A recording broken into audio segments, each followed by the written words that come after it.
मालदीव के राष्ट्रपति मोहम्मद मुइज्जू और उनकी सरकार ने भारत की दोस्ती को ठोकरों पर रख दिया है। भारत की मित्रता और कई मुसीबत भरे मौकों पर अनेकों बार दौड़कर आगे आने वाले भारत को मालदीव की सरकार ने जो सिला दिया है, दुनिया उसे अपने ही पैरों पर मारी गई कुल्हाड़ी बता रही है। खुद मालदीव की जनता भी मोहम्मद मुइज्जू की सरकार के चीन से दोस्ती बढ़ाने से चिंताओं से घिर गई है। और तो और मुइज्जू सरकार के 3 मंत्रियों ने जब भारतीय प्रधानमंत्री नरेंद्र मोदी के खिलाफ अपमानजनक बातें कही और उस पर जब भारत में बाइकॉट मालदीव ट्रेंड होना शुरू हुआ, तो वहां की जनता ने भी मालदीव सरकार और उसके मंत्रियों की खूब आलोचना की। इसके पीछे की वजह मालदीव के राजस्व में भारतीय पर्यटकों से मिलने वाले बड़े लाभ का प्रभावित होना है। इस पर हुआ ये कि मालदीव में मोहम्मद मुइज्जू की सरकार के खिलाफ माहौल बना और राजधानी माले में हाल ही में हुए मेयर पद के चुनाव में मुइज्जू की पार्टी के उम्मीदवार की करारी हार हो गई, जबकि माले में मोहम्मद मुइज्जू का अच्छा प्रभाव माना जाता है। अब इन सब के बीच मालदीव में 5 बड़े चेहरे खुलकर भारत के सपोर्ट में उतर आए हैं। ये मालदीव के वो 5 बड़े नेता हैं जिनकी बातों का जनता पर गहरा प्रभाव पड़ता है।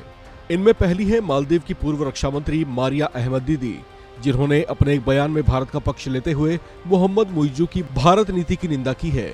अपने ही देश की सरकार पर भड़कते हुए उन्होंने पीएम नरेंद्र मोदी के खिलाफ आपत्तिजनक बयानों को मालदीव सरकार की अदूरदर्शिता और अपरिपक्वता बताया है। मालदीव की पूर्व रक्षा मंत्री ने भारत को मालदीव की 911 कॉल बताते हुए तमाम बयानबाजी पर अपनी नाराजगी जाहिर की। उन्होंने जोर देते हुए कहा कि जब भी मालदीव को जरूरत पड़ी है, भारत उसके बचाव के लिए आगे आया है।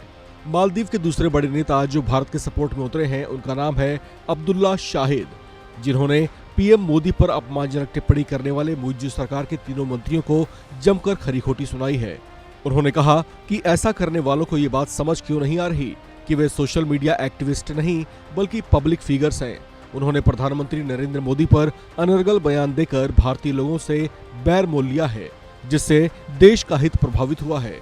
वहीं मालदीव के बड़े नेताओं में गिने जाने वाले फयाज इस्माइल ने कहा कि बड़ी हैरानी की बात है कि मोहम्मद मुइज्जू सरकार ने भारतीय प्रधानमंत्री को अपमानित करने वाले अपने तीनों मंत्रियों पर अपेक्षा के मुताबिक कठोर कार्रवाई नहीं की। उन्होंने कहा कि मुइज्जू सरकार के मंत्रियों की ऐसी हरकत से भारतीयों में उबाल है। ऐसे में ये मुद्दा अब सिर्फ राजनीति या 2 सरकारों के बीच का नहीं रहा। मालदीव के ही एक और बड़े नेता मूसा जमीर, जो कि मालदीव की ही सत्तारूढ़ मुइज्जू सरकार में विदेश मंत्री हैं, वे भी प्रधानमंत्री मोदी के समर्थन में उतरे हैं।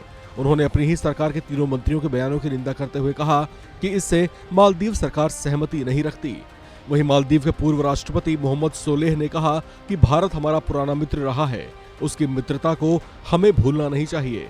मुइज्जू सरकार के मंत्रियों की पीएम मोदी को लेकर की गई अपमानजनक बातों की निंदा करते हुए उन्होंने कहा कि इस तरह की टिप्पणियों से किसी भी 2 देशों के सदियों पुराने रिश्तों पर नकारात्मक प्रभाव डालने की इजाजत किसी को नहीं दी जानी चाहिए। इस खबर में फिलहाल इतना ही। बाकी अपडेट्स के लिए आप बने रहिए वन इंडिया हिंदी के साथ।